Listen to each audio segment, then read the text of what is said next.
The Anderson family reunion was supposed to be a celebration. Instead, it became the moment that changed everything. Standing in my grandmother's sprawling backyard, watching my cousins Michael and James show off their matching Rolex watches and designer suits, I could feel the confrontation coming. I'm Samantha Anderson, founder of Helios Innovations, a renewable energy startup that I'd poured my heart, soul, and entire inheritance into over the past 3 years.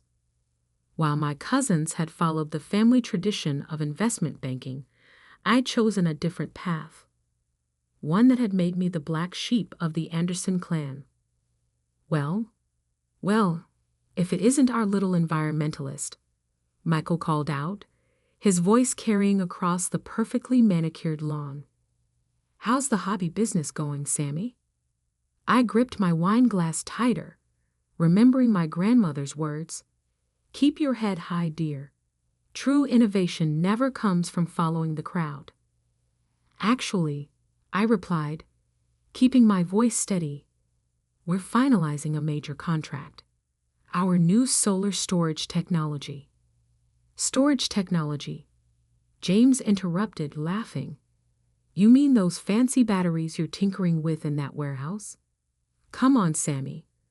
When are you going to join the real world? The warehouse they mockingly referred to was actually a state-of-the-art research facility funded by my grandfather's inheritance, money that my cousins still resented me receiving. Grandpa William had been different from the rest of the Andersons. A brilliant engineer turned successful businessman, he'd recognized something in me that the others couldn't see. The world is changing, I said, addressing not just my cousins, but the gathering crowd of relatives. Renewable energy isn't just about saving the planet anymore. It's about national security, grid independence, tree hugger dreams. Michael snorted. Meanwhile, James and I just closed a $50 million deal with Atlantic Capital. But please, tell us more about your solar panels.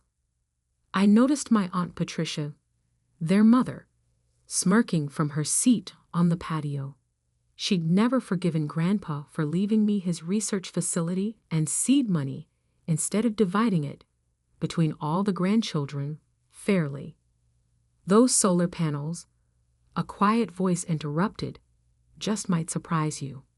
Uncle Robert, my father's younger brother and the only physicist in a family of bankers, stepped forward. He'd been following my work from afar, occasionally offering technical advice when I hit roadblocks. Samantha's energy storage system is revolutionary, he continued. I've seen the test results. Oh, please. James rolled his eyes. Not you too, Uncle Robert. Next, you'll tell us she's going to power the Pentagon. The irony of his statement would become apparent soon enough. But at that moment, I just smiled and excused myself. In my purse, my phone was buzzing with an encrypted message I'd been waiting for. Walking to the quiet of Grandma's garden, I finally checked it. DOD final review complete. Contract approval tomorrow. Maintain radio silence until official announcement. Colonel Martinez. My hands shook slightly as I deleted the message. 8 months of rigorous testing, background checks, and negotiations were about to pay off. The Department of Defense had been searching for exactly what Helios had created, a revolutionary energy storage system that could keep military bases operating off-grid indefinitely. Don't let them get to you, Grandma said, appearing beside me with that silent grace she'd always possessed. At 75, Eleanor Anderson was still sharp as ever, her silver hair elegantly styled, her posture perfect. They think I wasted my inheritance, I said quietly. William knew exactly what he was doing. She squeezed my hand. He saw in you what he wished his own children had possessed: vision, courage, the ability to see beyond the next quarter's profits. Back at the party, I could hear Michael loudly describing his latest yacht purchase. The old Samantha would have stayed hidden in the garden, avoiding confrontation. But I wasn't that person anymore. The prototype passed final testing, I told Grandma. All the simulated attacks, weather conditions, everything. We did it. Her eyes sparkled. Of course you did. Now go show them what an Anderson woman can do. Returning to the patio, I found my cousins holding court, explaining to our younger relatives why real business happened on Wall Street, not in some solar lab in Arizona. The military would never trust critical infrastructure to unreliable green energy, James was saying confidently. That's why defense contracts always go to established players. Really? I spoke up. Want to bet on that? Something in my tone made him pause. What's that supposed to mean? Just that maybe you should watch the news tomorrow. I sipped my wine calmly. Especially the Defense Department announcements. Michael's eyes narrowed. What did you do? Me? I'm just a tree hugger with a hobby business, remember? Before they could respond, my phone buzzed again. The public relations team wanting to review tomorrow's press release. I excused myself, but not before catching the worried look my cousins exchanged. In my car, parked under the massive oak tree where Grandpa had first taught me about electrical circuits, I finally let myself feel the full weight of what was coming. Tomorrow, Helios Innovations would be announced as the recipient of an $800 million Department of Defense contract to revolutionize military energy infrastructure. The technology we developed wasn't just another solar battery. It was a completely new way of storing and distributing renewable energy, making it possible to create truly independent microgrids that could withstand any attack, physical or cyber. I thought about the day Grandpa had shown me his old research notebooks, filled with ideas he'd never had time to develop. The future isn't in moving money around, he told me. It's in solving real problems. The next morning, I dressed carefully in my favorite power suit. Navy blue, perfectly tailored, with Grandpa's old silver tie clip converted into a lapel pin. The contract signing was scheduled for 10 a.m. at the Pentagon, but first, I had a stop to make. Helios's main research facility, the warehouse my cousins loved to mock, sprawled across 20 acres of Arizona desert. Inside, 150 of the brightest engineers and scientists in the country were about to learn that their hard work had paid off. Team meeting in 5 minutes, I texted my assistant Lisa. Everyone in the main lab. Walking through the facility, I passed testing rooms where our prototypes had endured simulated hurricanes, electromagnetic pulses, and cyber attacks. Past the 3D printing lab, where we developed new manufacturing techniques for our specialized components. Through the software center where our AI team had created the predictive algorithms that made our grid management system revolutionary. This wasn't just a solar company. This was the future of energy independence, wrapped in industrial-grade security, and powered by artificial intelligence. As I stepped onto the small platform we used for announcements, facing my team, I thought about all the nights we'd worked until dawn, the failed tests, the breakthroughs, the moments of doubt and triumph. Good morning, I began, trying to keep my voice steady. 3 years ago, most of you took a huge risk joining a startup no one had heard of, led by someone the energy industry considered an outsider. Faces lifted, curious about my serious tone. Yesterday, at my family reunion, my cousins called this place a hobby business. I paused, enjoying the moment. Today, the Department of Defense is announcing that Helios Innovations has been awarded an $800 million contract to revolutionize military energy infrastructure across all branches of service. The room erupted in cheers, hugs, and tears. These people had believed in the vision when no one else did. They deserved this moment. My phone was already buzzing with notifications as the news began to break. I ignored them all except one. A text from Grandma. "William would be so proud. Show them what you've built." The day was just beginning. The contract signing, press conferences, and media interviews lay ahead. But in that moment, watching my team celebrate, I knew we'd already achieved something bigger than any contract. We'd proven that sometimes the best revenge isn't in proving others wrong. It's in proving yourself right. My phone buzzed again. Michael's number. Let them call. Let them scramble to understand what they dismissed. Tomorrow would bring new challenges, new opportunities, new battles to fight. But today was for celebrating the dreamers who dared to change the world one solar panel at a time. The Pentagon briefing room buzzed with anticipation. Energy industry reporters filled every seat, their confusion evident. Why had the Department of Defense called a press conference about solar power? I sat quietly in the front row, Grandpa's silver pin catching the light as Colonel Martinez approached the podium. My phone had been vibrating nonstop since the initial press release hit the wires. 37 missed calls from Michael, 23 from James, and counting. "Ladies and gentlemen," the Colonel began, "today marks a historic shift in military infrastructure security. The Department of Defense is proud to announce an $800 million contract with Helios Innovations for the implementation of their revolutionary gridlock energy storage and distribution system across all major military installations."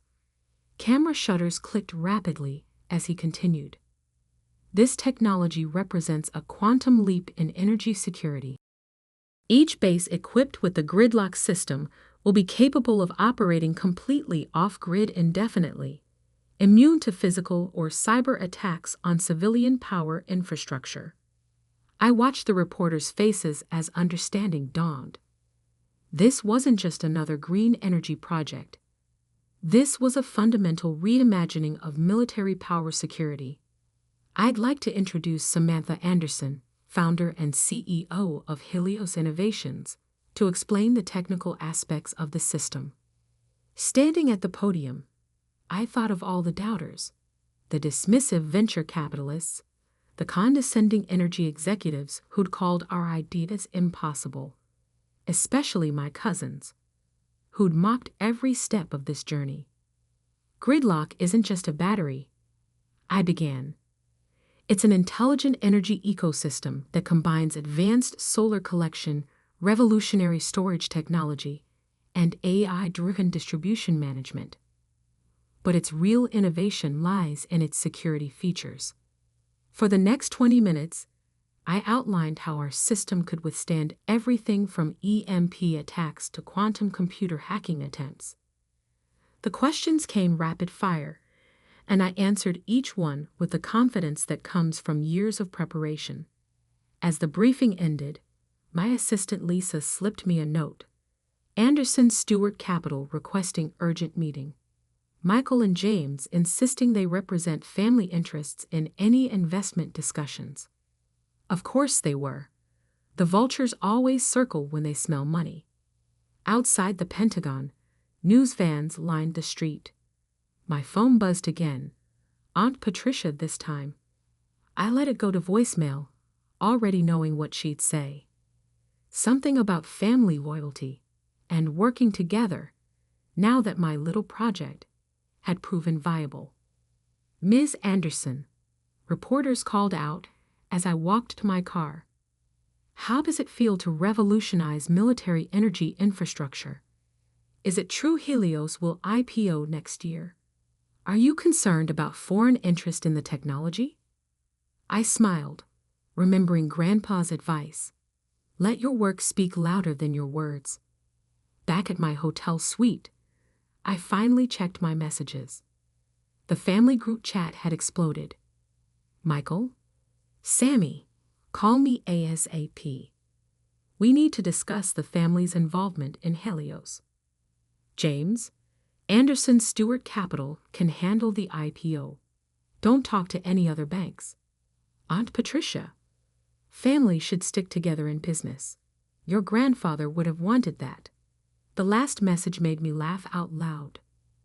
Grandpa had specifically structured my inheritance to keep it out of their hands, knowing they'd try to seize control of any successful venture. A knock at the door interrupted my thoughts. Lisa entered with a stack of newspapers. The story had made every major business section. The venture capital offers are pouring in, she reported, and Anderson Stewart Capital has scheduled a board meeting to discuss, quote, strategic acquisition opportunities in the renewable energy sector. Let me guess, Michael and James are leading the initiative. Actually, they're already in the lobby. Should I have security remove them? I considered it for a moment. No, send them up. It's time to clear the air. Minutes later, my cousins burst into the suite, looking decidedly less polished than at the family reunion. Michael's tie was askew, and James's designer suit was wrinkled from travel. Sammy, Michael started, all fake warmth. Why didn't you tell us? We could have helped structure this deal, gotten you better terms. The terms are fine, I replied coolly. The DOD's lawyers made sure of that. But the IPO, James began. There won't be an IPO. I cut him off. Helios is staying private. They exchanged glances. Be reasonable, Michael said. You need experienced financial advisors. The family name. The family name? I stood up, anger finally breaking through. The same family name you used to mock my tree hugger dreams. The same family that called my work a joke. We were wrong, James admitted quickly. We see that now. But think about the synergies. Our banking connections, your technology. Your banking connections almost crashed the economy in 08. I reminded them. Grandpa never forgot that. It's why he left the research facility to me instead of you. Michael's face darkened.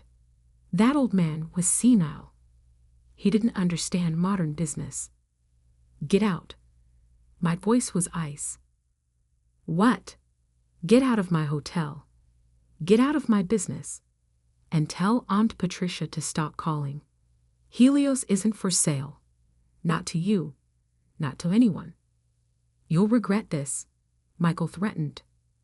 We can make things very difficult for you. I smiled, remembering the security briefings I'd sat through during the DOD vetting process. Actually, you can't, but feel free to try. After they left, Lisa brought me a cup of coffee and the latest project updates. The first military installation was scheduled for conversion next month. We had work to do. My phone buzzed. Uncle Robert this time. Saw the announcement. Your grandfather's energy storage theories. You actually made them work? Come see for yourself, I offered. We're starting installation at Fort Bradley next month. Those equations, they said it was impossible. They were wrong. The next few weeks were a blur of activity. While my cousins tried desperately to position themselves as players in the renewable energy sector, we focused on delivery. The Fort Bradley installation would be our proof of concept. A complete conversion of a major military base to our gridlock system. Every detail had to be perfect. I was reviewing the final security protocols when Lisa rushed in. You need to see this. She handed me her tablet. A financial news site was running a story. Anderson Stewart Capital announces partnership with Chinese energy conglomerate. Plans to compete in military infrastructure. Michael and James, I sighed. They really don't give up. There's more, Lisa said grimly. They're claiming their system is based on your grandfather's original research. They're saying you stole the concept. I should have been angry, but instead, I felt oddly calm. Opening my desk drawer, I pulled out an old leather notebook. Grandpa's original research journal. Call Colonel Martinez, I instructed, and get me Uncle Robert. It's time to show the world where this technology really came from. The next day, as my cousins held a press conference announcing their revolutionary energy system, I was at Fort Bradley, watching our first full-scale installation take shape. Rows of our proprietary solar panels gleamed in the Texas sun, each one incorporating security features that had taken years to perfect. The heart of the system, our quantum-resistant storage units, were being lowered into specially designed underground vaults. Impressive, Uncle Robert said, examining the technical readouts. William would have loved this. He saw it coming, I replied, showing him Grandpa's journal. Look at the date on these equations. Robert's eyes widened as he read. This is from 2015. He was already working on quantum-secure energy storage, before anyone else was even thinking about it. And he left all his research to me, I added, along with very specific instructions about protecting it from certain family members. As if on cue, my phone buzzed with a news alert. The Department of Defense had issued a statement completely rejecting Anderson Stewart Capital's claims about military energy contracts. Your cousins, Robert shook his head, they never did understand the difference between making money and creating value. Looking out over the installation, I thought about Grandpa's words from his last letter to me. The future belongs to those who build it, not those who try to buy it. The sun was setting behind the solar arrays, creating a stunning light show as our AI system automatically adjusted each panel for optimal efficiency. Tomorrow would bring new challenges. Michael and James wouldn't give up easily, and our technology would face constant scrutiny. But standing there, watching my grandfather's dreams become reality, I knew we'd already won the most important battle. We'd proven that innovation, integrity, and determination could triumph over greed and shortcuts. My phone buzzed again. Grandma, this time. They're saying terrible things about you in the family group chat. Should I tell them about William's letter? Not yet, I replied. Let's wait for the patent office announcement tomorrow. After all, timing was everything, in solar power and in revenge. The patent office's announcement hit the news feeds at exactly 9:00 a.m. Eastern Time. Revolutionary energy storage system patent granted to Helios Innovations. Claims of prior art rejected. I was already at Fort Bradley, watching the final components of our first military installation being connected, when the notifications started flooding in. The first was from my lawyer. Anderson Stewart Capital's patent challenge denied. All 247 claims approved. Congratulations. My cousins had spent millions trying to prove that our technology was simply an implementation of existing systems. They'd failed spectacularly. Ms. Anderson, Colonel Martinez called out, walking across the base with a tablet in hand. You might want to see this. He showed me a live feed from CNBC, where Michael was attempting to explain to skeptical analysts why Anderson Stewart Capital's stock had dropped 30% on news of their failed energy venture. Our partnership with Guangzhou Energy remains strong, he insisted, tugging at his collar. This patent decision is just a minor setback. The feed cut to breaking news. Chinese partner abandons Anderson Stewart venture, cites misrepresented technology claims in filing. Karma, Lisa muttered beside me, is a beautiful thing. But I was already focused on something more important. Across the sprawling military base, our gridlock system was about to go live for the first time at full scale. 3 years of work, countless sleepless nights, and every penny of my inheritance had led to this moment. All stations, report status. I called over the secure comm system. Solar array online. Storage systems ready. Distribution grid standing by. Security protocols active. AI management system initialized. I took a deep breath, thinking of Grandpa's old notebook, now sealed in a secure display case at Helios headquarters.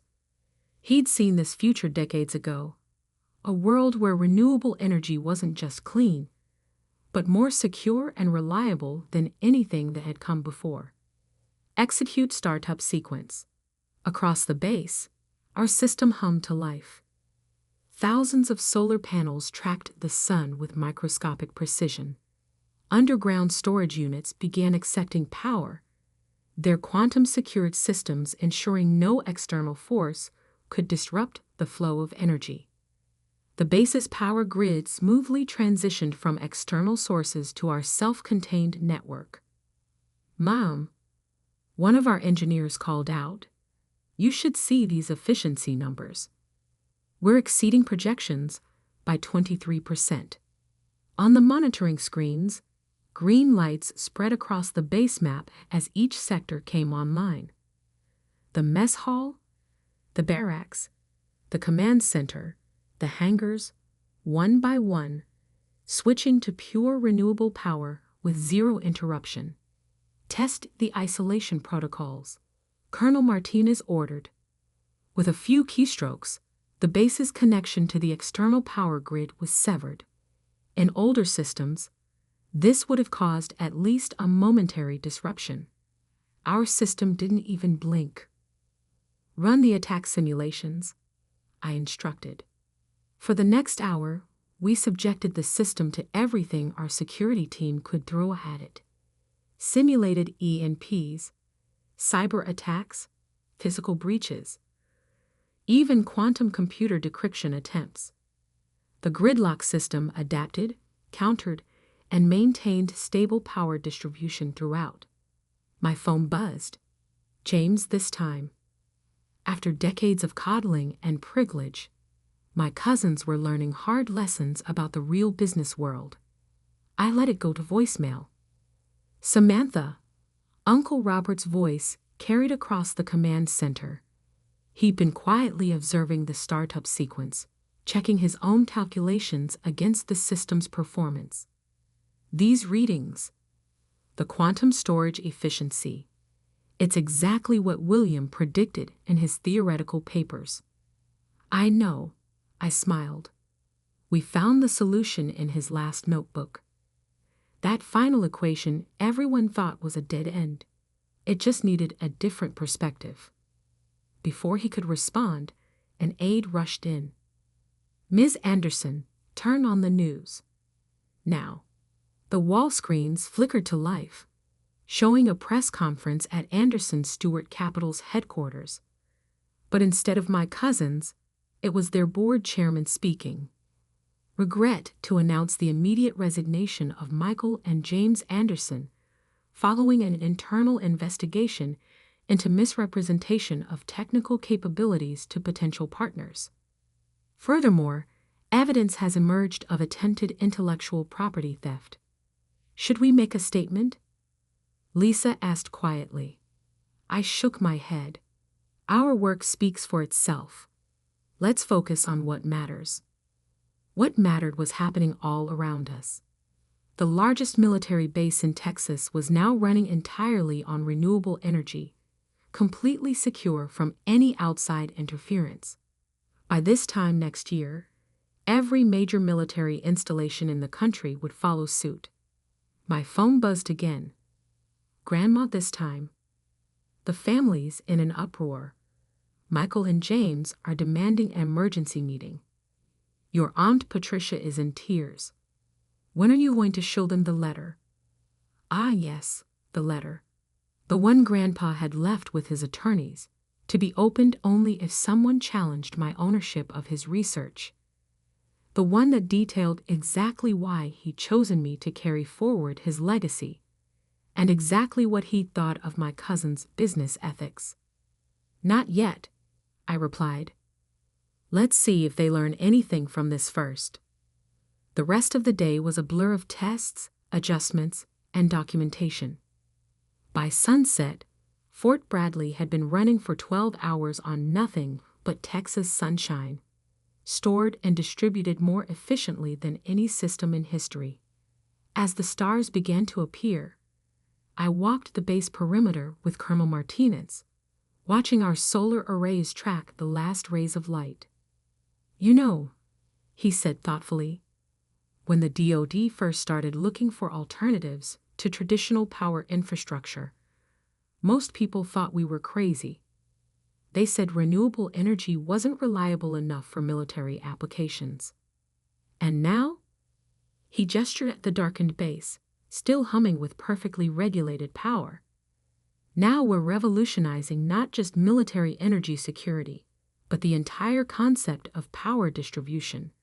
Your grandfather would be proud. Back in the command center, the night shift was settling in. Our AI system automatically adjusted for the transition from solar to stored power, maintaining constant efficiency across the base. Another news alert.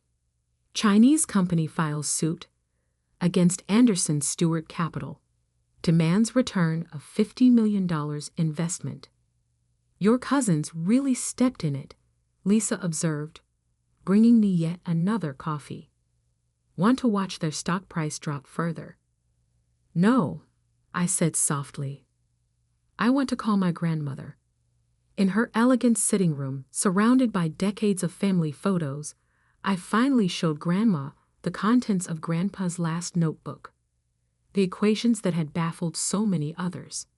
The notes in the margins predicting the future of energy storage. The letter. He knew, she said, touching the worn pages gently. He knew they'd try to take it from you if it succeeded. He knew a lot of things, I agreed, including why the family needed to change. The next morning brought the announcement I'd been waiting for. The Department of Defense was exercising its option to expand our contract, doubling the initial $800 million to $1.6 billion. Helios Innovations would convert every major military installation to renewable power over the next 5 years. As the news broke, I sat in Grandpa's old study, now my office at Helios headquarters. His portrait hung on the wall, next to framed copies of his original patents. Beside them would soon hang our new patent, the one that proved his theories and changed the future of energy. My phone buzzed with an unexpected name, Aunt Patricia. Samantha, she began, her voice uncharacteristically humble. I, may have been wrong about some things. May have been. The family's in chaos. Michael and James, their careers are probably over. The lawsuits, it's a mess. I know, I said calmly. Actions have consequences. Your grandfather, she continued, he saw something in you that we didn't. Or maybe we saw it, but didn't want to admit it. Either way, I'm sorry. It wasn't much, but it was a start. After hanging up, I walked through the Helios research facility, the hobby business that was now revolutionizing global energy infrastructure. Engineers and scientists worked at cutting-edge stations, developing the next generation of sustainable technology. In the testing lab, prototypes of even more advanced storage systems took shape. My phone buzzed one last time. A message from Colonel Martinez. Fort Bradley just hit 100% uptime for 1 full week. 0 issues. When can we start on the other bases? I smiled, thinking of all the military installations across the country, each one soon to be powered by sunlight and secured by quantum physics. Grandpa's dreams made real. In the end, success wasn't about proving my cousins wrong. It was about proving Grandpa right, about showing that true innovation comes from vision, dedication, and the courage to follow your convictions. Michael and James had played the game of financial manipulation, thinking it made them masters of the universe. But the real power lay in creation, in building something that made the world better. The sun was setting over the Arizona desert, our solar arrays tracking its movement with perfect precision. Somewhere in Connecticut, my cousins were probably meeting with lawyers, trying to salvage their reputations. But here, in the facility they'd once mocked, we were building the future. I touched the wall of patents, feeling the embossed surface of my grandfather's original work. "We did it," I whispered. "We showed them what real value looks like." Later that night, I finally opened the family group chat. For anyone interested in seeing what Grandpa's research facility actually does, I'm hosting an open house next month. No bankers allowed. The future of energy was changing, and with it, perhaps, the values of the Anderson family, one solar panel at a time. The mahogany doors of Harrison International's boardroom felt heavier than usual as I pushed them open that morning. 24 pairs of eyes turned to me, none friendly, all waiting. My Uncle Marcus's smirk told me everything I needed to know. This wasn't a regular quarterly meeting. I'm Alexander Harrison, and until exactly 9:47 a.m. that Thursday morning, I was the Chief Strategy Officer of Harrison International, a company my grandfather built from nothing into a $12 billion energy infrastructure giant. More importantly, I was the one who had spent the last 3 years building our Middle Eastern partnerships, particularly the landmark $2 billion Saudi development deal that would transform the company's future. "Sit down, Alexandra," Uncle Marcus commanded from the head of the table, my father's old seat. He'd claimed it after Dad's heart attack last year, along with the CEO position that should have been mine. "We have serious matters to discuss." I took my usual seat, calm despite the tension crackling through the air. My hand instinctively touched the small silver pendant at my neck, a gift from my father, and unknown to everyone else in the room, a high-fidelity recording device. I'd started wearing it to meetings 6 months ago, when I first noticed documents disappearing from my office and private conversations mysteriously reaching our competitors. "The board has convened this emergency session," Marcus continued, shuffling papers importantly, "to address grave concerns about the company's strategic direction, specifically regarding our Middle Eastern expansion." My heart rate picked up, but I kept my face neutral. I'd expected this, planned for it even. The Saudi deal was too big, too transformative for Marcus to let me complete it. Success would have cemented my position as the natural heir to Harrison International. "Our review indicates gross mismanagement of the Saudi negotiations," he declared, his voice dripping with fake concern. "Unauthorized promises, misrepresented capabilities, and frankly, amateur handling of delicate cultural sensitivities." The lies rolled off his tongue smoothly. He'd clearly been practicing. Around the table, board members nodded gravely. Most were Marcus's golf buddies or business school classmates, installed over the years through careful maneuvering. "That's absolutely false," I stated calmly, pulling out my tablet. "I can show you the detailed negotiation records." "No need," Marcus cut me off. "We've seen enough. Prince Abdullah's office has already expressed serious reservations about continuing our partnership." Now that was interesting. I'd spoken with Adil, Prince Abdullah's chief advisor, just yesterday. There had been no reservations, only excitement about next week's contract signing. Harrison International requires leadership, that understands the complexities of global business, Marcus continued. Not someone promoting their personal agenda over company interests. I almost laughed at the irony. Marcus, who'd never worked a day outside Connecticut, lecturing me about global business. I'd spent 5 years in our Dubai office, learned Arabic, built relationships across the region while he played politics in Hartford.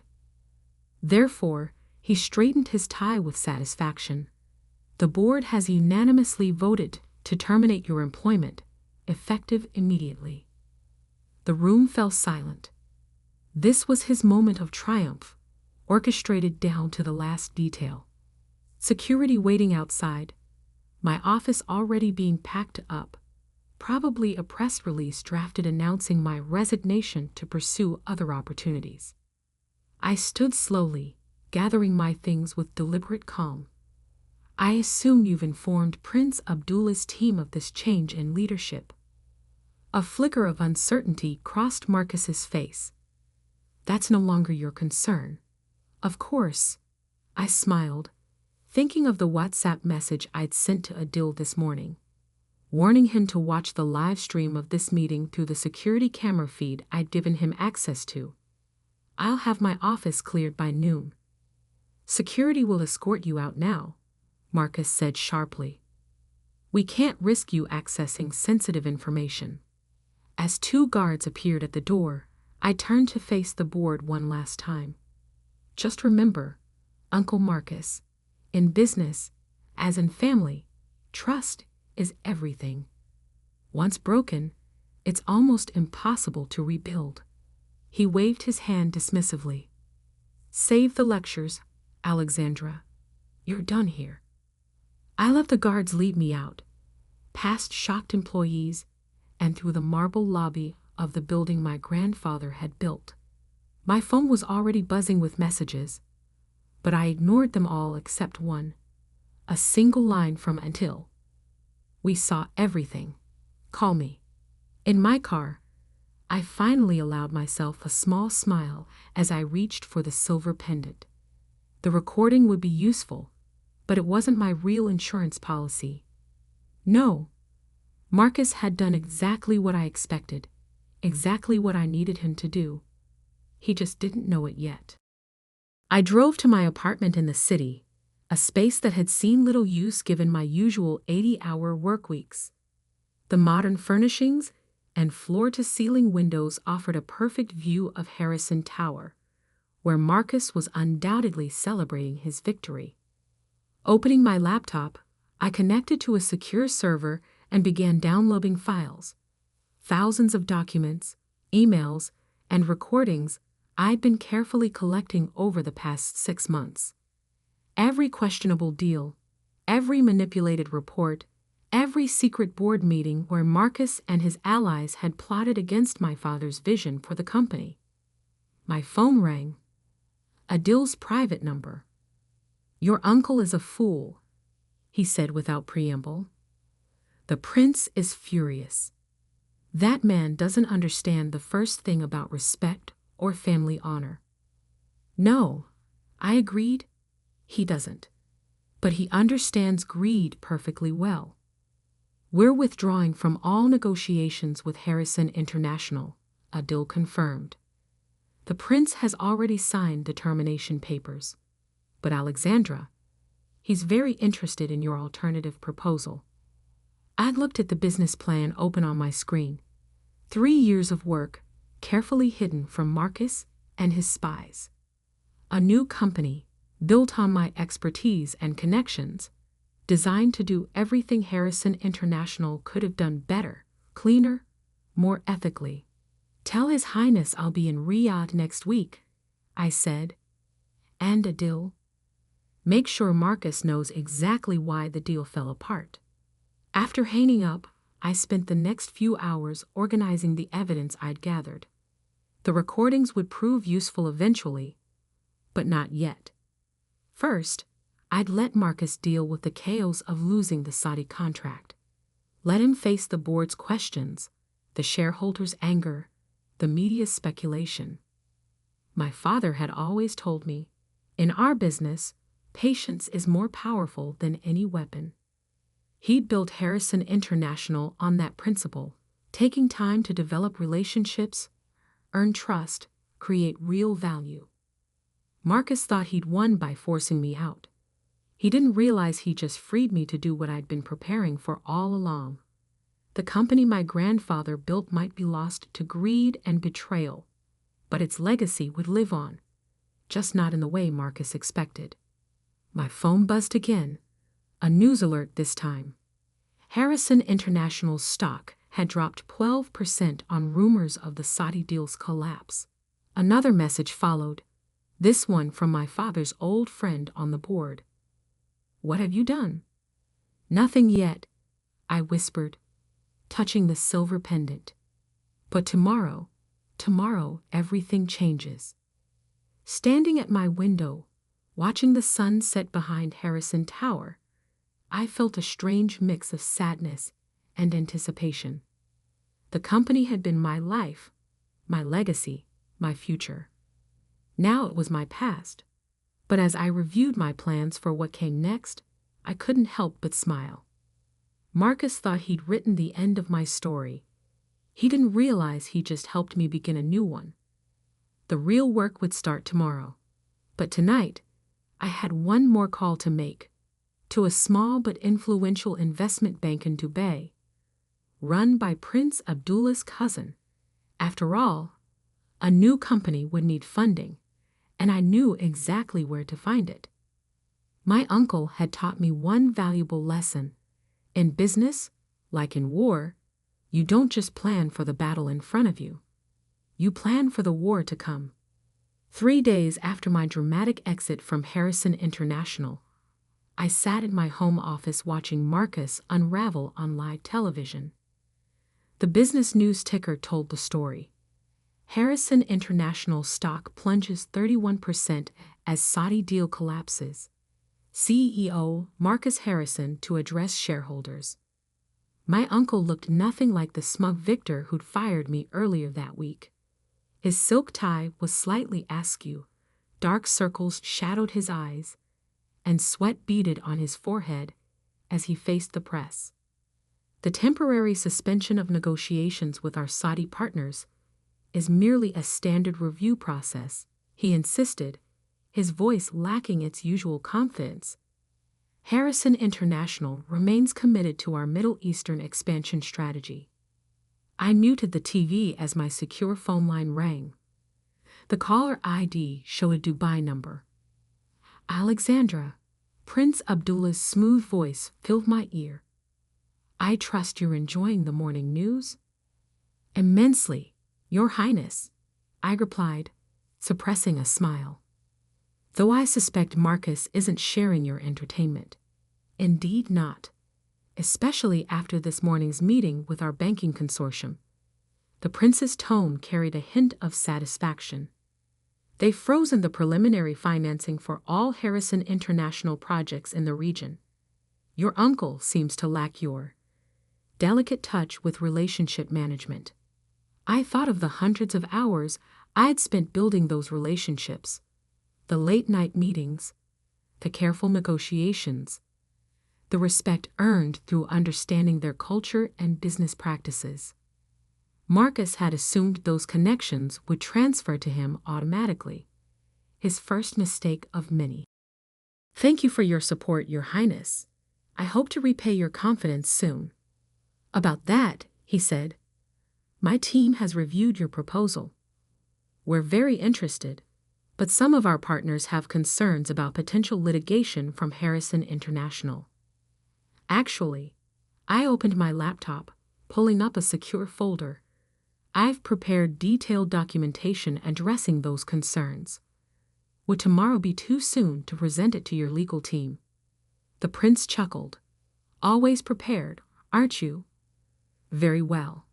My jet will be at Teterboro Airport at 9 a.m. Don't worry about a visa. It's been arranged." After ending the call, I turned back to the TV. Marcus was still talking, making promises he couldn't keep about contracts that no longer existed. Part of me felt guilty watching my family's company implode, but I pushed the feeling aside. Marcus had made his choice when he betrayed not just me, but everything my grandfather and father had built. My phone buzzed with a text from Sarah Chen, my father's former executive assistant who now worked for Marcus. He's called an emergency board meeting for tomorrow morning. Completely panicking. Thought you should know. I'd stayed in touch with Sarah after my father's heart attack, recognizing a kindred spirit who valued loyalty over politics. She'd been my eyes and ears inside Harrison International for months, warning me about Marcus's schemes long before he made his move. Thanks, I texted back. Stay safe. Things might get rough soon. Opening my laptop, I began reviewing the presentation I'd prepared for Prince Abdullah's team. The plan was ambitious, a new company that would revolutionize energy infrastructure development across the Middle East and North Africa.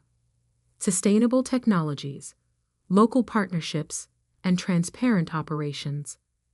Everything Harrison International should have been, but wasn't under Marcus's leadership. My phone buzzed again. Another news alert. Harrison International faces shareholder lawsuit over Saudi deal collapse. Right on schedule. I'd known the lawsuit was coming. Martin Ross, one of our largest institutional investors, had called me yesterday, furious about the deal's collapse. I'd expressed appropriate sympathy and casually mentioned certain board meeting minutes that might interest his legal team. Documents that showed Marcus had been warned repeatedly about misrepresenting the company's capabilities to Middle Eastern partners. The doorman buzzed. My evening appointment had arrived. David Parker, Harrison International's former chief financial officer, stepped into my apartment looking nervous but determined. My father had hired David 20 years ago, and Marcus had forced him into early retirement last year. Are you sure about this? He asked, setting his briefcase on my dining table. Once we start, there's no going back.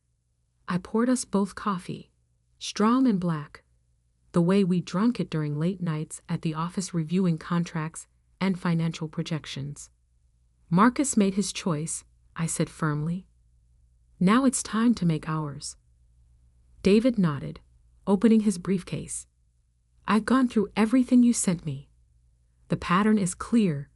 Systematic manipulation of project costs, hidden fees, inflated profit projections. Marcus wasn't just trying to push you out. He was setting up a massive fraud. Show me, I said, pulling my chair closer. For the next 3 hours, we pored over financial statements, internal audits, and project reports. David's expertise revealed what I'd suspected but couldn't prove. Marcus had been cooking the books for years, hiding losses and inflating profits to maintain control of the board. The Saudi deal would have exposed everything, David explained, pointing to a particularly creative bit of accounting. The level of scrutiny from their auditors would have uncovered all of this. That's why he had to stop it, and why he had to get rid of me, I added. I knew too much about the real numbers. Exactly. David sat back, looking tired, but satisfied. What's your next move? I walked to the window, looking out at the city lights. Tomorrow, I meet with Prince Abdullah's team in Riyadh. Next week, we launch Harrison Global Partners. Using your mother's maiden name, David noted. Nice touch. The Harrison name still means something in this industry, I said, just not at Harrison International anymore. David was quiet for a moment. Your father would be proud, you know, not just of the business plan, but of how you've handled all this, taking the high road, building something new instead of just seeking revenge. I thought of my father, remembering our last conversation before his heart attack. He'd warned me about Marcus, made me promise to protect his legacy. At the time, I thought he meant the company. Now I understood he meant something more important: integrity, vision, the right way of doing business. "Will you come with me?" I asked David. "I need a CFO I can trust." He smiled, gathering his papers. "I thought you'd never ask. Someone has to keep your books straight." After David left, I spent another hour refining my presentation for tomorrow. The pieces were falling into place: financing from Prince Abdullah's consortium, operational expertise from David and other former Harrison International executives Marcus had pushed out, contracts ready to be signed with key clients who had followed me. My phone buzzed one last time that night. An email from Adil. "Board meeting didn't go well for your uncle. 3 directors resigned. Others asking questions about financial reports. He's scared." Good, I thought. He should be. The next morning, as my car approached Teterboro Airport, I saw the Harrison International logo on a billboard. My grandfather's signature turned into a corporate symbol. Soon that logo would be as outdated as Marcus's way of doing business. My new company's logo was already designed, incorporating elements of Islamic geometry with modern clean lines. A bridge between cultures, just like our business model. Prince Abdullah's team had seen preliminary sketches and approved enthusiastically. The private jet waited on the tarmac, its engines already warming up.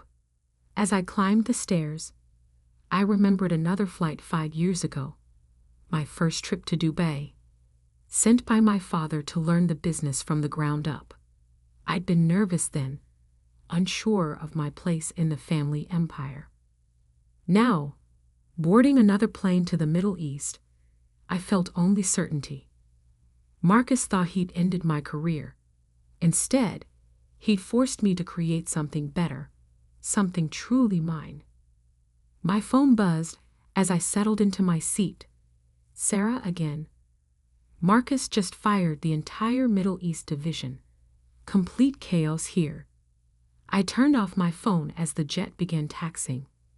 Let Marcus burn bridges. I was building new ones.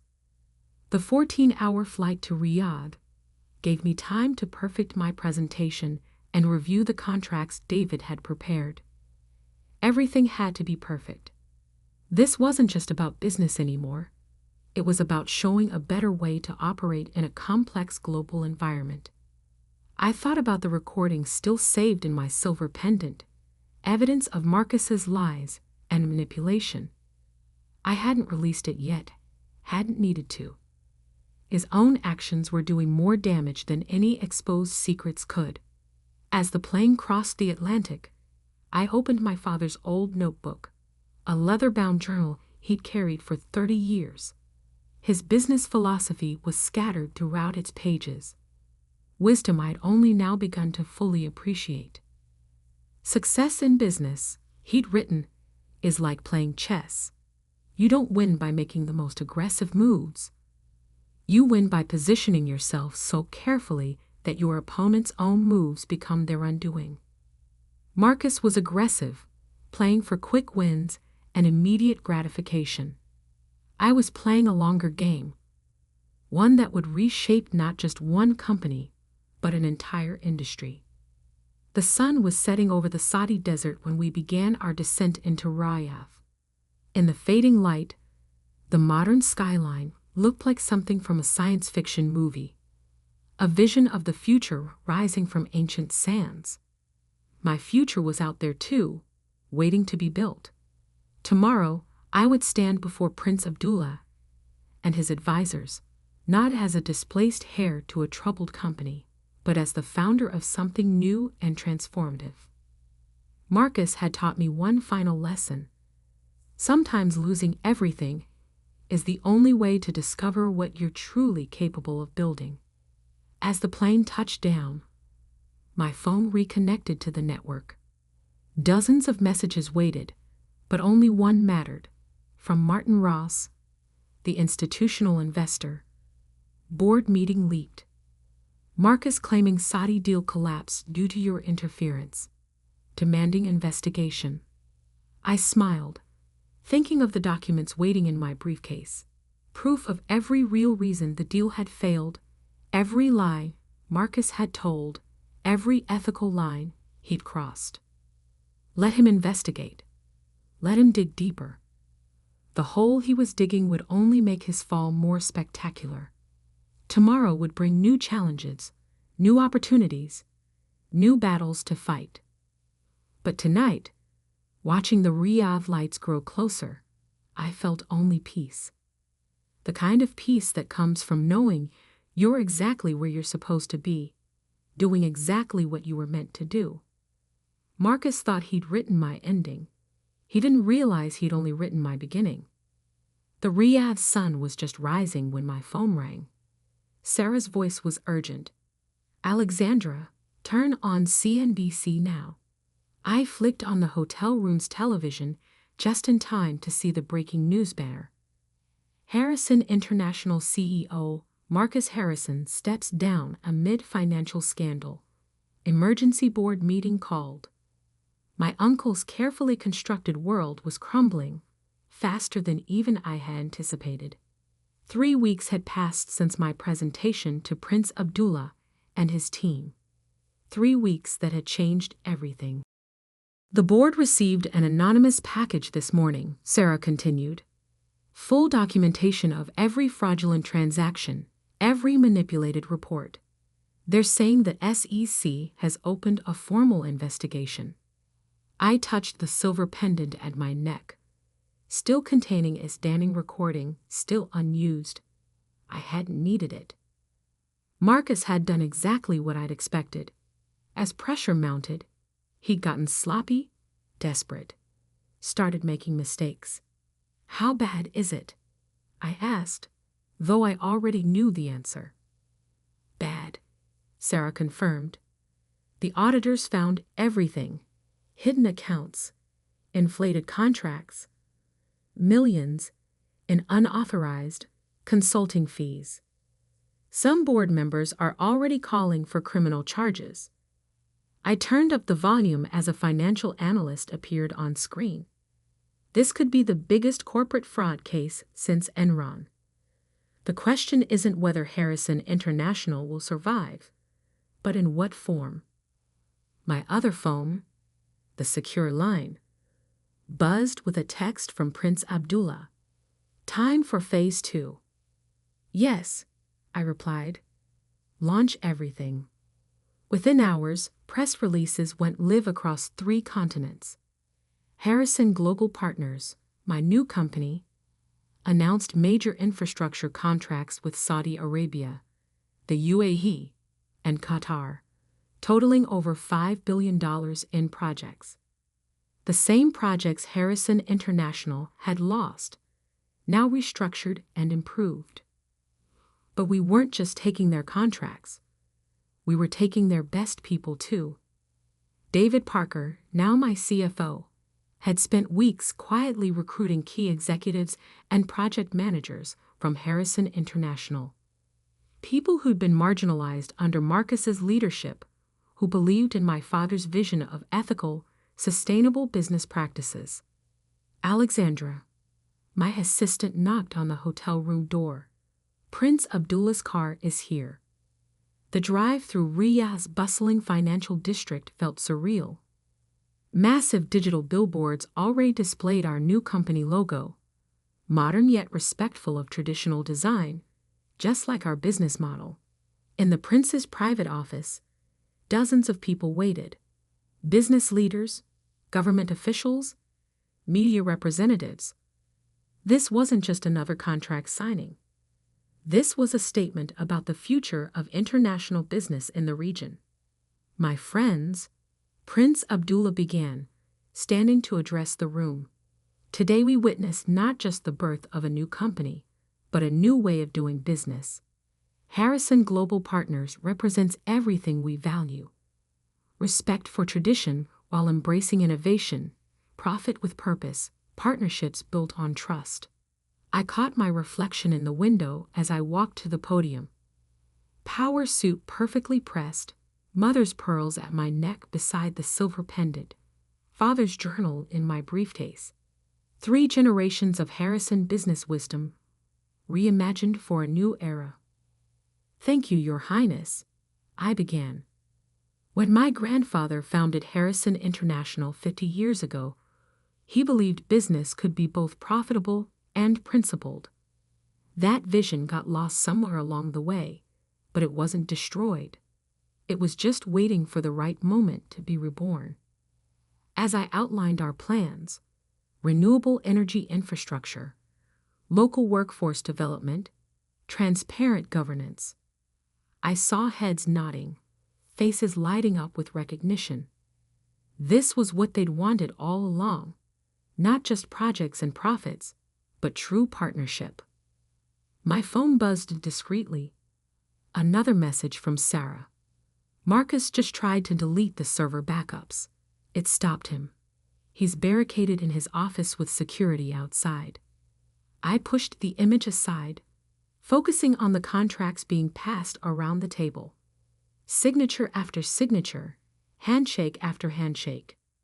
Years of relationship building paying off in ways Marcus had never understood. Back in my hotel suite that evening, I finally allowed myself to watch the full coverage of Harrison International's implosion. The stock had been halted after falling 60%. Board members were resigning hourly. Class action lawsuits were being filed. David called just before midnight.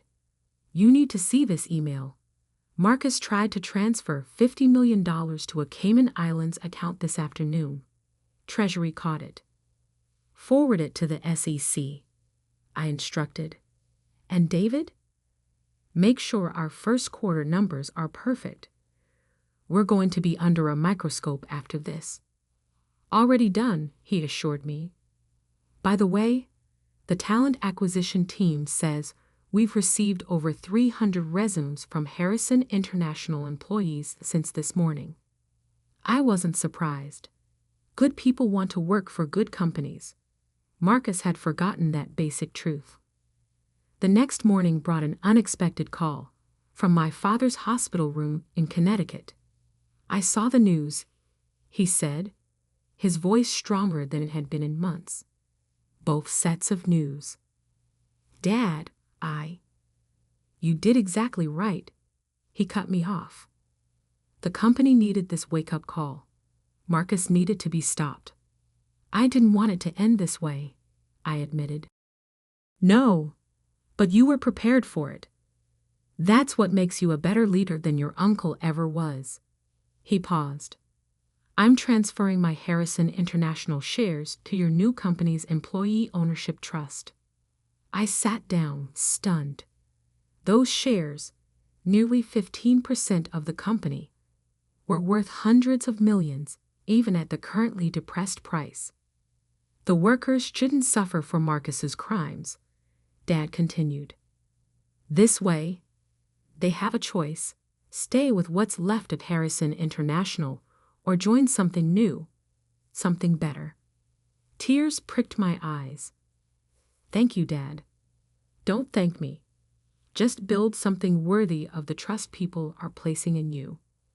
Over the next week, events moved at lightning speed. Marcus was arrested trying to board a private plane to Venezuela. The SEC appointed an independent monitor to oversee Harrison International. Our new headquarters in Dubai neared completion. Then came the morning I'd been both anticipating and dreading. 1 month to the day after Marcus had fired me, I stood in the lobby of Harrison Tower. Not as an employee, but as a competitor, a creator, a leader in my own right. The security guards, the same ones who had escorted me out, nodded respectfully as I passed. News travels fast in corporate circles. Success commands its own kind of authority. The boardroom looked exactly the same. Mahogany doors, leather chairs, my grandfather's portrait on the wall. But the people were different.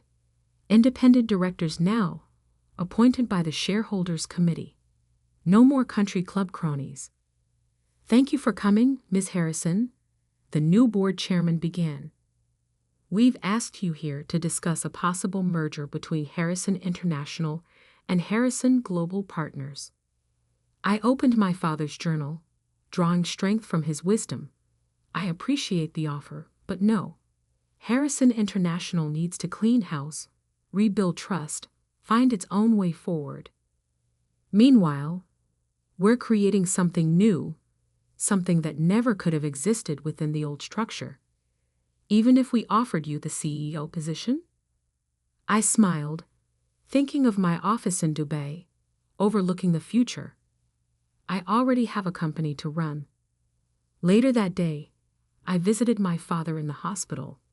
His room was filled with flowers, not from family or social climbers, but from employees, clients, and partners who remembered how he'd run the company. "You saw the board?" he asked. I nodded. They wanted a merger. I declined. "Good." He pointed to the small table beside his bed. "That came for you this morning." A simple envelope lay there, addressed to me in my grandfather's distinctive handwriting. Inside was a single sheet of paper, dated just before his death. "My dearest Alexandra, if you're reading this, then everything I feared about Marcus has come to pass, and everything I hoped for in you has proven true. Power corrupts, but purpose sustains. Never forget the difference. Your loving grandfather, William Harrison." I folded the letter carefully, tucking it into the journal beside my father's bed. "The Saudi contracts begin next month," I told him. "We're revolutionizing how infrastructure projects are developed in the region. Sustainable technology, local partnerships, complete transparency. Everything the company should have been," he nodded. "Everything it will be," I corrected, "just with a different name and a better foundation." 1 year later, I stood on the stage at the Middle East Energy Conference, accepting the Innovation in Sustainable Development Award. Harrison Global Partners had exceeded every projection, not just in profits, but in positive impact. Marcus watched the ceremony on a prison television, serving year 1 of a 15-year sentence for securities fraud. The company he tried to steal had collapsed under the weight of his crimes, but its people had found new homes, new purposes, new futures. As I looked out over the audience, faces from a dozen countries, cultures, and backgrounds, I saw not just business success, but my grandfather's vision reborn. Power used wisely, profit with principle, purpose aligned with progress. Business is never just about money, I told them. It's about legacy, about the kind of world we help create. Sometimes the worst betrayals lead us to our best opportunities. Sometimes losing everything shows us what we're truly meant to build. My silver pendant lay in a desk drawer back in Dubai, its recorded evidence never needed. Marcus had destroyed himself more thoroughly than any exposure could have managed. I'd learned my father's lesson well. Patience is more powerful than revenge. That evening, watching the sun set over the Persian Gulf from my office, I opened my grandfather's old leather portfolio, now containing contracts and proposals for the next phase of Harrison Global Partners' expansion. The future stretched out before us, bright with possibility. My phone buzzed. Prince Abdullah's number. "Ready to discuss the African expansion?" I smiled, reaching for my father's journal. Time to write the next chapter. Marcus had tried to end my story. Instead, he'd helped me begin a better one. Sometimes that's how legacy works, not passing down what was, but building what should be. The Harrison name still stood for something in the business world, just not what Marcus had tried to make it. Something better, something lasting, something true. And that was the greatest victory of all. The crystal chandeliers of the Harrison mansion sparkled overhead as I adjusted my simple black dress, feeling every bit the outsider they believed me to be. 10 years of marriage to their precious son Michael, and the Harrisons still treated me like an intruder who had somehow smacked past their carefully guarded social barriers. Olivia darling, that dress is quaint. Victoria Harrison, my mother-in-law, said with a practiced smile that never reached her eyes. Though I suppose it's the best you could do on your limited means. I returned her smile, touching the strand of pearls at my neck, the only piece of jewelry I wore. Thank you for noticing, Victoria. Sometimes simple is best. She wouldn't understand that my limited means was a choice, not a necessity. That the small consulting firm I ran from a modest office downtown was just the tip of the iceberg. That while they flaunted their wealth with gaudy displays like tonight's party, I had spent the last decade quietly building something far more substantial. The Harrisons' annual summer gala was in full swing, their sprawling mansion filled with Boston's elite. Doctors, lawyers, old money families, all gathered to pay homage to what they believed was one of the city's most powerful dynasties. If only they knew how hollow that power had become. Mother, please. Michael appeared at my side, champagne flutes in hand. Must you always criticize? I accepted the champagne, letting my fingers brush against his. Despite his family's best efforts, our marriage had remained strong. Michael had chosen me over their objections, loving me for who I was, not the social status they craved.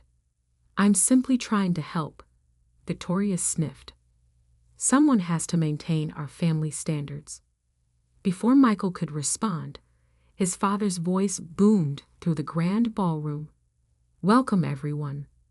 Robert Harrison stood on the marble staircase, commanding attention as he'd done for 40 years as CEO of Harrison Financial Group.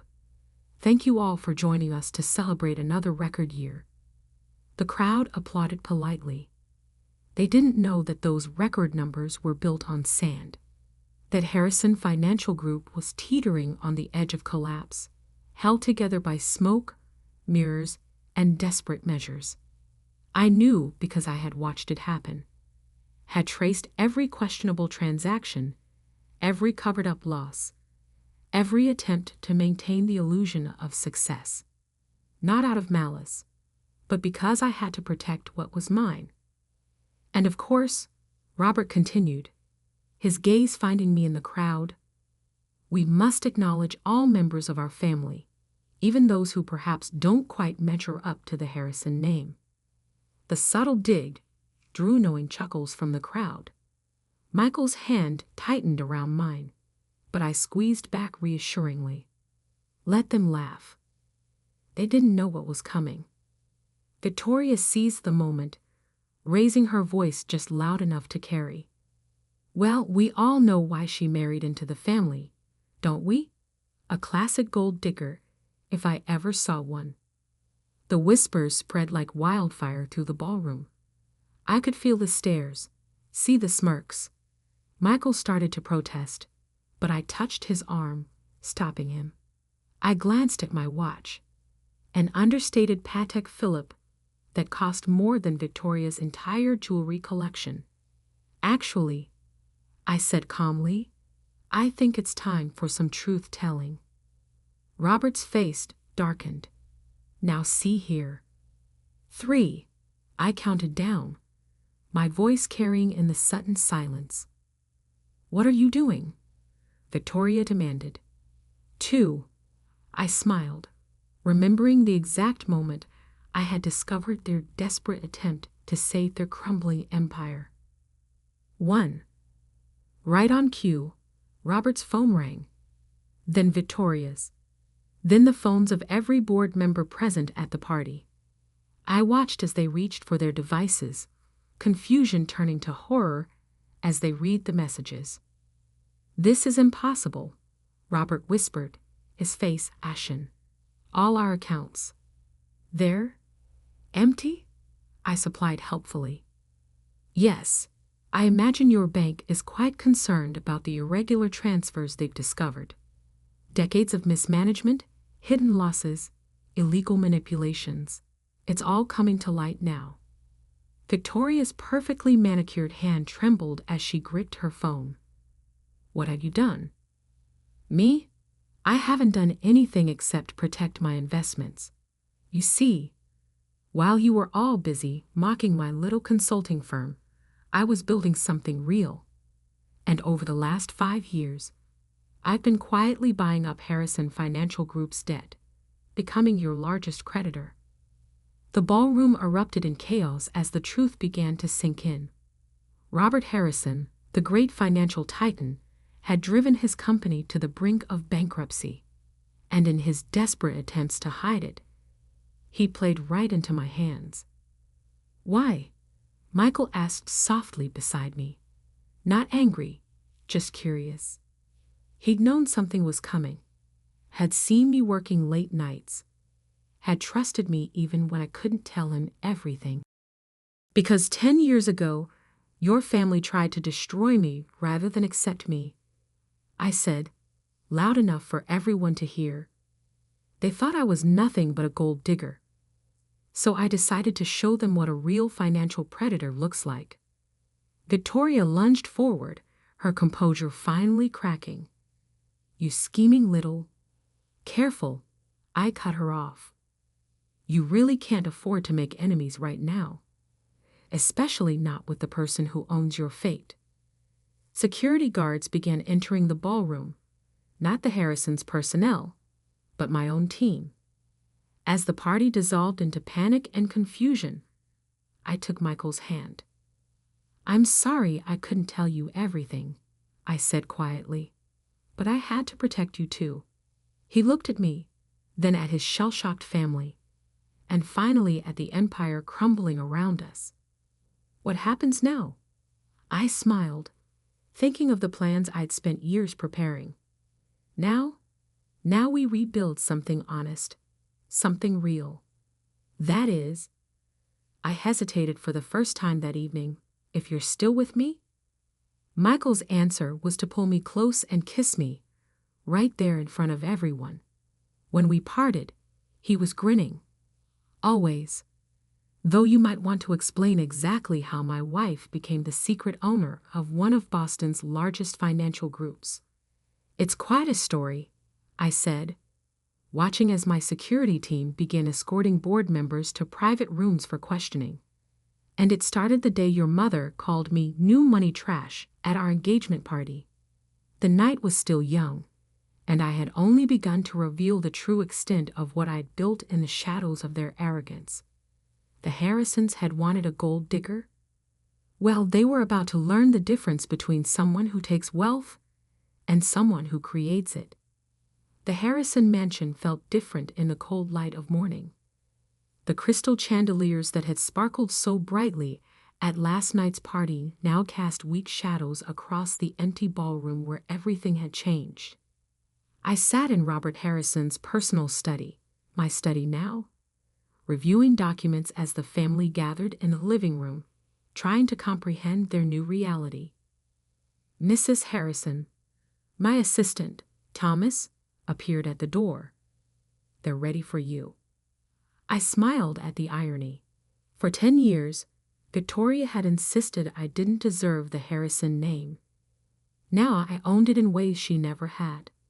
It's time to tell them everything, I said, gathering my files. From the beginning. Walking into the living room, I saw the toll the night had taken. Robert Harrison's usual commanding presence had crumbled.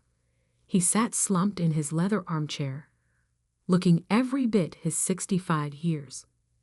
Victoria's perfect makeup couldn't hide her sleepless night, and their daughter Amanda's designer outfit seemed out of place now, like a costume she'd forgotten to remove. Only Michael, my husband, looked calm. He sat slightly apart from his family, watching me with a mix of pride and curiosity. He'd spent the night listening to the full story of how I'd orchestrated everything, and rather than anger, He'd shown admiration for how I'd protected us both. Well, Robert's voice cracked. Are you here to gloat? I took a seat, spreading the documents on the coffee table. I'm here to explain. You all deserve to know how this happened. It started exactly 10 years ago, at my engagement party to Michael. Victoria flinched, remembering. You called me new money trash. I continued, looking directly at her. But that wasn't the worst part.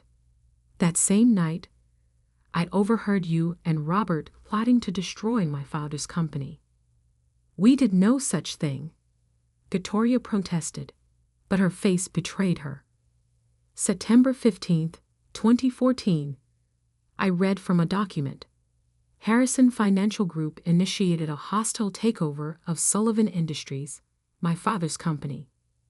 You leveraged inside information, called in political favors, and broke about a dozen SEC regulations. 3 months later, my father's life's work was gone. Business is business, Robert muttered, but he couldn't meet my eyes. My father died thinking he'd failed, I said quietly. He never knew you cheated. That was when I decided to learn exactly how the game was played. I pulled out another file, my acceptance letter to Harvard Business School. While you were all sneering at my little consulting work, I was earning my MBA. Nights, weekends, studying every aspect of corporate finance and acquisition strategies. But more importantly, I was making connections. The next document made Robert's eyes widen. A photograph from a charity gala 5 years ago. In it, I was shaking hands with William Porter, CEO of First Boston Bank. Bill Porter? Robert whispered. But he's my mentor. I finished. Turns out we had something in common. You tried to destroy his first company too, back in the 90s. He was very interested in helping me understand the true state of Harrison Financial Group. I laid out more papers, financial records, audit reports, evidence of the slow but steady decline of the Harrison empire. You've been covering up losses for years, cooking the books to maintain the illusion of success. When the 2020 market crash hit, you started making desperate moves. That's when I saw my opportunity. Through shell companies and blind trusts, I began buying up Harrison Financial's debt. Every time you needed a bailout, every emergency loan you took, it all came from companies I controlled. You were so convinced I was just a gold-digging trophy wife, you never bothered to look closely at who was really funding your survival. Amanda, who had been silent until now, leaned forward. But where did you get that kind of money? Even with a successful consulting firm? I smiled. Remember 3 years ago, when that mysterious tech startup revolutionized financial security software? The one Harrison Financial paid millions to use. Quantum Shield Technologies, Robert breathed. That was you. My little consulting firm developed it. While you were hosting parties and buying yachts, I was building something revolutionary. The software you paid millions for. I used that money to buy more of your debt. Every time you bragged about Harrison Financial's cutting-edge security, you were actually funding your own takeover. Victoria stood suddenly, her composure cracking. This is ridiculous. We'll fight this. We have lawyers, connections. Your lawyers quit this morning, I interrupted calmly. Your political connections won't return your calls. And the SEC is very interested in some irregularities we've uncovered in your recent filings. I turned to Michael, who had remained quiet throughout my explanation. I never wanted to hurt you, I said softly. Everything I did was to protect us from what I knew was coming. Your father's company was failing. If I hadn't stepped in, everything would have collapsed anyway, but the fall would have taken you down too. Michael reached for my hand, squeezing it. I understand. I think I've always known something wasn't right with the company. I just never imagined that your wife would be the one to fix it. I smiled. Remember when you asked why I insisted on that prenup, making sure I could never claim Harrison assets? I needed to ensure that when this day came, no one could accuse me of doing this for money. Very touching, Robert cut in, his voice bitter. So now what? You destroy everything we've built. No, I said firmly. Now I save it. Harrison Financial Group has a solid foundation underneath all the fraud and mismanagement. I'm going to rebuild it, honestly this time. I pulled out one final document. This is my offer. You all maintain your personal assets, homes, cars, savings. I'm not interested in destroying your lives. But Harrison Financial Group will be completely restructured under my leadership. And if we refuse? Victoria asked, though her voice lacked conviction. Then I turn over evidence of financial fraud to the SEC. And you learn what it's really like to lose everything. I stood up, smoothing my skirt. You have 24 hours to decide. As I turned to leave, Amanda spoke up. Wait, all these years, when we were mocking you, looking down on you, you were smarter than all of us, weren't you? I paused at the door. I wasn't smarter. I was just willing to work harder, dig deeper, and wait for the right moment. You all thought I married Michael for the Harrison money.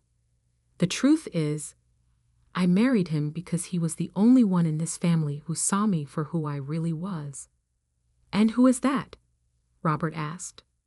Someone who builds things, I said simply. Someone who creates value instead of just spending it. You wanted a gold digger? Well, now you have something much more dangerous. A woman who knows exactly what her worth is. Leaving them to consider their options, I walked through the mansion's grand hallway, my heels clicking on the marble floors. The next 24 hours would determine the future of the Harrison legacy. But whatever they decided, I knew one thing for certain. I had already won. Thomas fell into step beside me. The board members are gathering for the emergency meeting, and the financial press is starting to ask questions. I nodded, already focusing on the next phase of my plan. The Harrisons' decision was almost irrelevant now. I had built something bigger than their empire, something that would reshape Boston's financial landscape. One more thing, Thomas added with a slight smile. Mrs. Victoria Harrison's country club membership has been suspended. Apparently, there are some concerns about her family's financial stability. I couldn't help but smile. Sometimes the smallest victories were the sweetest. As my car pulled away from the mansion, I caught a glimpse of Victoria watching from an upstairs window. For 10 years, she had seen what she wanted to see: a social climber, a gold digger, an unworthy addition to her perfect family. Now she was finally seeing the truth, and the view was very different from the bottom looking up. 1 month after the party that changed everything, I stood at the floor-to-ceiling windows of my new office on the top floor of Harrison Financial Group's headquarters. The view of Boston's skyline was exactly the same as it had been from Robert's office, but everything else had changed. The headline in the Financial Times on my desk said it all. Harrison Financial Group emerges stronger under new leadership. How Olivia Sullivan Harrison transformed a failing dynasty. My phone buzzed, a message from Michael. Ready for this? Today was the day of reckoning. The Harrisons had taken their 24 hours, then asked for more time. I'd given them a month to fully understand their new reality. Now it was time to determine the future of their legacy. Send them in, I told my assistant. They entered as a family, but not with their usual arrogance. Robert had traded his bespoke suits for more modest attire. Victoria's jewelry was noticeably simpler. Amanda watched everything with new eyes, as if seeing the world clearly for the first time. "Please, sit." I gestured to the conference table where Thomas had arranged documents for everyone. "Before we start," Robert said, his voice lacking its usual boom, "I want you to know we've been watching what you've done this past month. The changes you've made to the company. They're remarkable," Amanda finished. "The restructuring, the new client protections, the transparency initiatives, the market's responding better than ever." I nodded, remembering the late nights and early mornings of the past month. While the Harrisons were adjusting to their new reality, I'd been implementing the plans I'd spent years developing. Harrison Financial Group was never beyond saving, I said. It just needed honest leadership. "Now shall we discuss your decision?" Victoria straightened in her chair. "We've had extensive family discussions. Your offer to let us keep our personal assets in exchange for complete control of the company." She paused, swallowing her pride. "We accept." "Good," I said, sliding documents across the table. "But that's no longer my only offer." They looked up in surprise. "Robert," I turned to my father-in-law. "You spent 40 years building this company. Yes, you lost your way, made serious mistakes, and nearly destroyed everything. But the foundation you built was solid. I'm offering you a position as advisory director. No executive power, but your experience could still be valuable if you're willing to work with integrity this time." Robert's hands trembled as he reached for the contract. "You trust me, after everything?" "Trust is earned," I said firmly. "This is a chance to earn it back." "Amanda," I continued, turning to my sister-in-law, "you got an MBA from Wharton that you've never really used, too busy playing socialite. I'm offering you a junior executive position, not because you're a Harrison, but because I've seen your analysis of our recent changes. You've got good instincts when you actually use them." Amanda's eyes widened. For the first time, someone was seeing her as more than just a rich man's daughter. "And Victoria," I turned to my mother-in-law, who tensed visibly, "your social connections are extensive. I'm offering you a role in our client relations department, focusing on charitable initiatives. You're good at bringing people together when you want to be. Let's put that talent to actual use." Victoria's carefully maintained composure cracked slightly. "Why? Why offer us anything? You've won. You could destroy us completely." "Because this was never about destruction," I said quietly. "This was about transformation. Of the company, yes, but also of this family." I stood up, walking back to the window. 10 years ago, you rejected me because I wasn't from your world. You called me a gold digger because you couldn't imagine I might have value beyond money. So I'd built something bigger than money. I'd built real worth. Turning back to them, I continued. Every insult, every snub, every dismissal, they just motivated me to work harder. While you were protecting your social status, I was creating actual value. While you were hiding your failures, I was learning from mine. That's the difference between old money and new vision. The irony, Michael spoke for the first time, moving to stand beside me, is that you were so worried about Olivia being a gold digger, you didn't notice she was actually a builder. Everything she touched turned to gold, not because she took it, but because she created it. Looking at their faces, I could see the full weight of understanding finally settling in. They'd spent years fearing I would steal their fortune, never imagining I would build something greater. These contracts, I gestured to the documents, are more than just job offers. They're an opportunity to be part of something real, to stop living on past glory and start building future success. The question is, are you ready to earn your place instead of just claiming it by birthright? One by one, they reached for their contracts. Even Victoria, after a long moment of internal struggle, picked up her pen. "One last thing," I said as they prepared to sign. "There's a clause in there of family dinner. Monthly, at our house. No pretense, no power plays, no positioned seating. Just family learning to be family. You still want that?" Victoria asked softly. "After everything?" "Family isn't about worth or wealth," I replied, thinking of my father, of all the lessons he taught me about value and dignity. It's about growth. And maybe it's time the Harrisons learned to grow together instead of tearing each other down. As they signed their contracts, I felt Michael squeeze my hand. We'd done more than save a company. We'd given a family a chance to redefine itself. Later that evening, as Michael and I walked through the public garden, he asked, "Was it worth it? All those years of planning, working in secret, building your empire in the shadows?" I thought about the changes already taking place. Robert, humbled but engaged, offering genuine insights in advisory meetings. Amanda, throwing herself into executive training with newfound purpose.